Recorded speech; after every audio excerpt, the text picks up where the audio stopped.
Hi, welcome to the Sociology of Work and Technology, Week 12, Lecture 2. You're a ghost, la la la la la la la.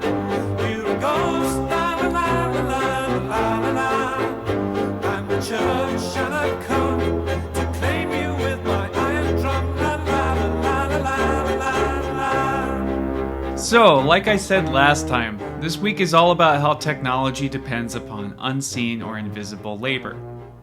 The tech industry deliberately obscures the importance of the workers who provide this invisible labor. We saw this in the last lecture when we talked about Lisa Nakamura's article where she illustrated this through the case of Navajo women in tech manufacturing.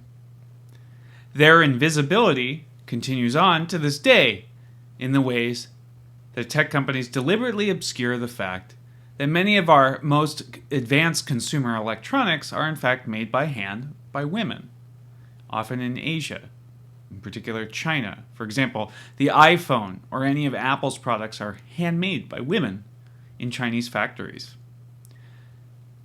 This same pattern of obscuring labor continues on in Amazon's Mechanical Turk service, in which anyone can hire people to perform microtasks such as proofreading, copyright enforcement, customer service, tagging content online, evaluating posts on Facebook or Twitter, answering survey questions, and many other tasks.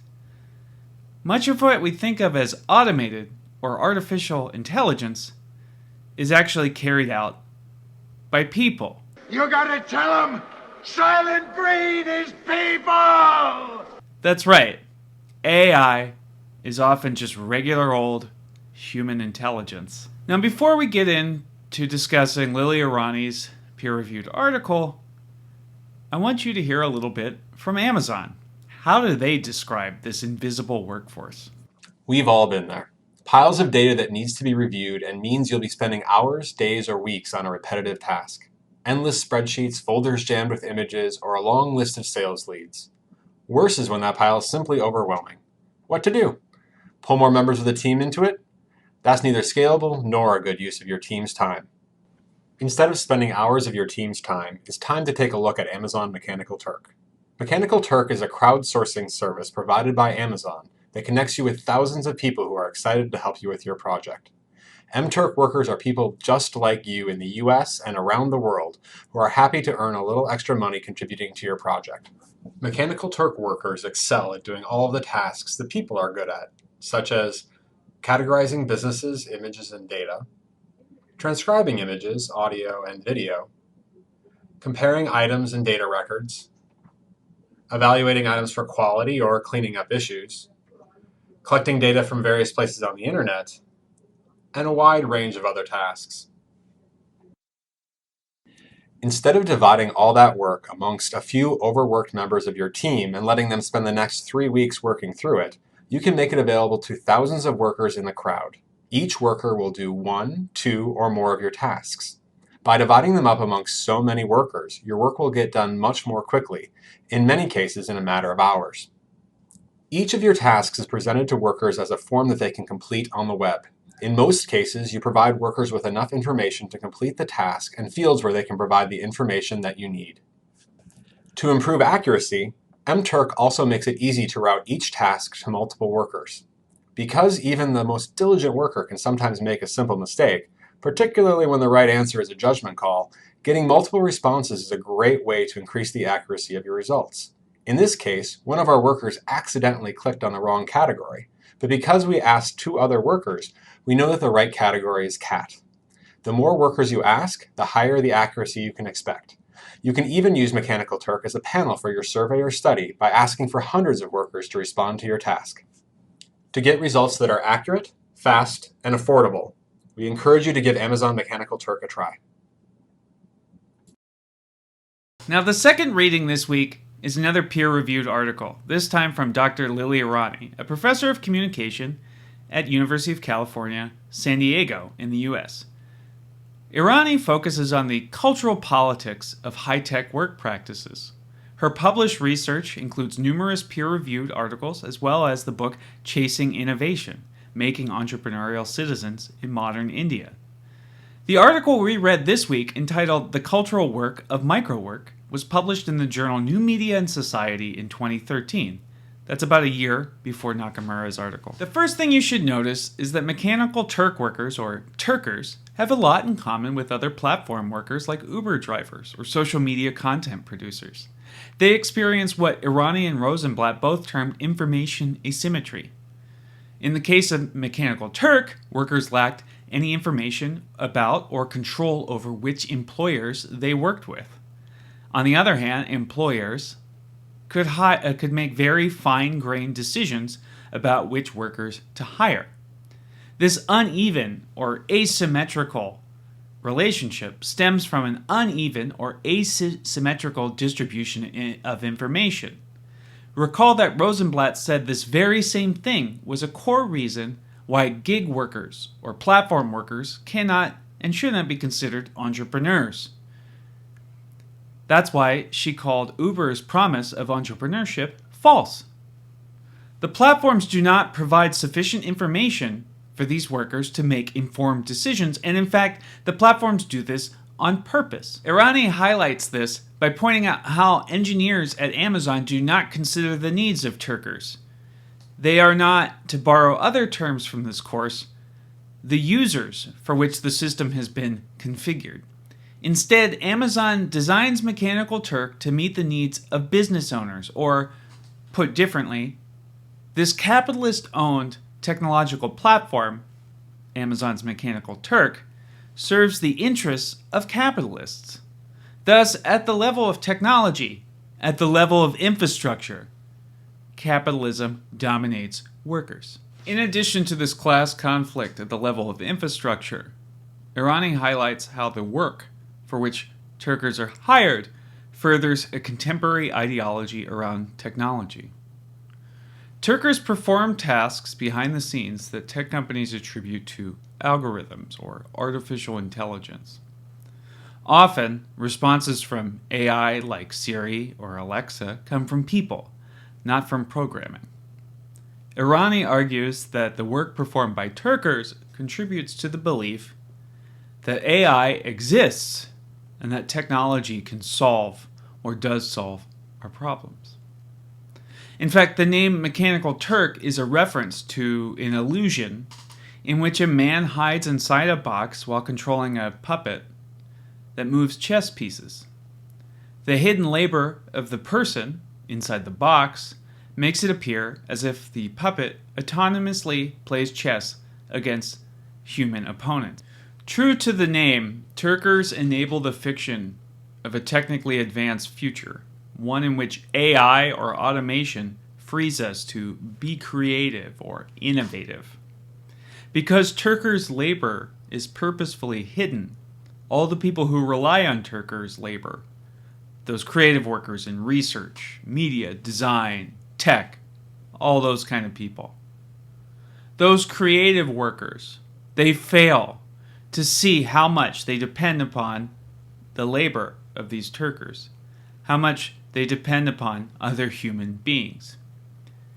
Thus, Turkers' invisibility furthers the idea that innovation or creativity come from individual entrepreneurs or lone geniuses, thus ignoring the mutual interdependence of workers across intersecting lines of class, gender, race, nationality, and geography.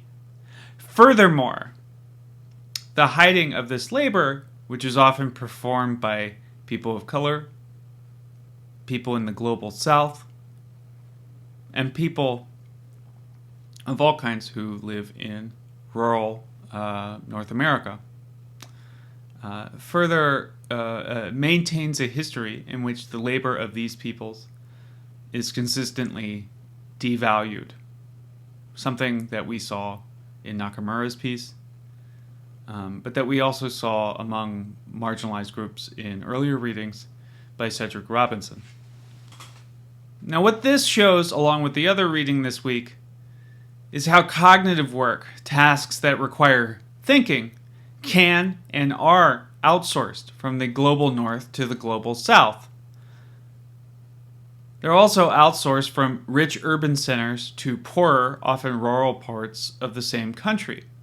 Nakamura, you might remember, also highlighted this when she discussed how tech companies had moved manufacturing from urban areas where workers had to be paid more to rural areas where companies could pay people less. This happens at the global level between countries, but it also happens, more often, within countries. In fact, in North America, most outsourcing is intranational, or within the same country. So, for example, a friend of mine works for a New York City law firm as a law clerk.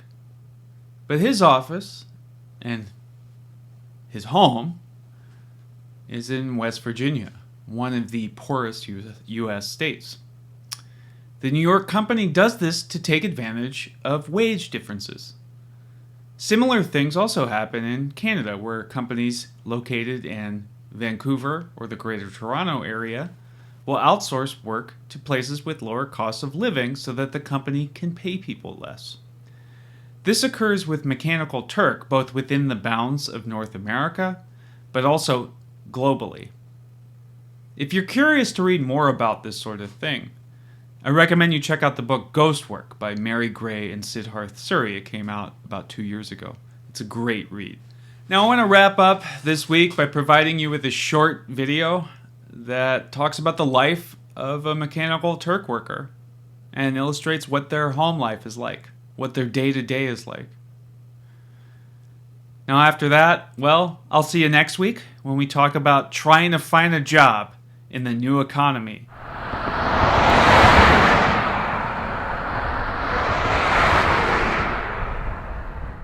I'm Sarah Marshall. I'm 24 years old and I live in Boonville, Mississippi, and I am an Amazon Mechanical Turk worker.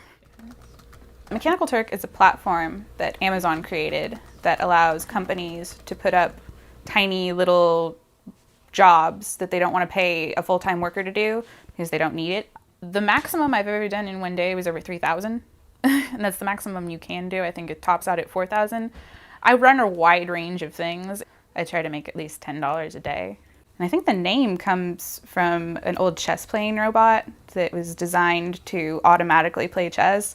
The kind of theory is that you're an automatic workforce. I'm 24, married, self-employed. I first started doing this when I moved to Mississippi, and at the time I was working at a deli, and I was making minimum wage to work at a deli, and it was really hard on my body, and it was really hard on our finances. And I found out that there were people who were making $50 and $100, and people who were bringing home $1,000 a week doing this. Like, I gotta get on that. So I started working really, really hard and doing it as a full-time job. And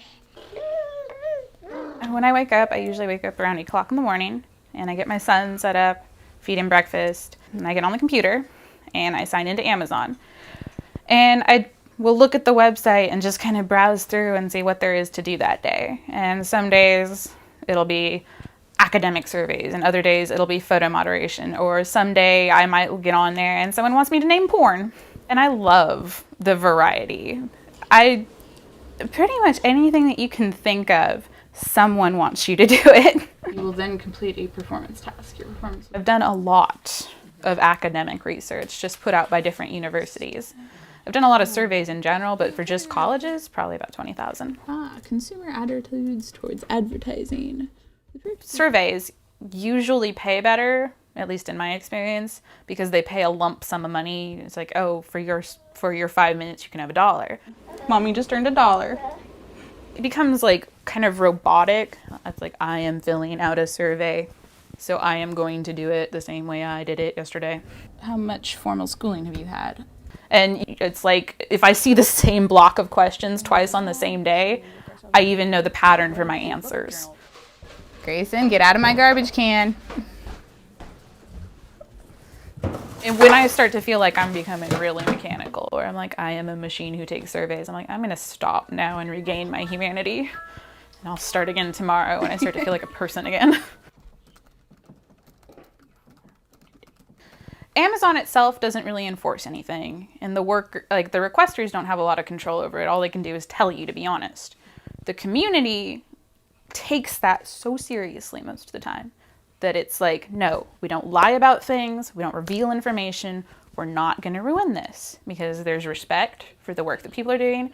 And it can come down to the bottom line too. It's like, hey, if you lie to people and it screws up their information, they're not going to post any more surveys for us to do. I don't really prefer either party. Because at the end of the day, all you really have is your integrity, and if you're willing to sell that for $1, it says a lot about the kind of person you are. How good or evil a character would you like to play? Let's go irredeemably evil. That sounds more fun. In terms of the future of the platform and then crowdsourcing in general, I see this just getting bigger. Because when I started, it was so underground and secretive and sleazy. And now Google uses crowdsource. Google uses Amazon. Maybe this is the kind of job you train for in the future. Maybe you go to school just to be a crowdsource worker. If I was going to say a complaint, it would be I can't budget my money effectively because I don't know how much I'm going to make. So I can't say, oh, I'm going to pay the TV bill with my money because I don't know if I'm going to have enough money to pay the TV bill. This is not a permanent job. It's a freelance position, and as it benefits me, I'm going to continue to do it. But it's really nice to be able to not have to show up to work. But it's also kind of depressing to know that that no one's going to miss you if you leave.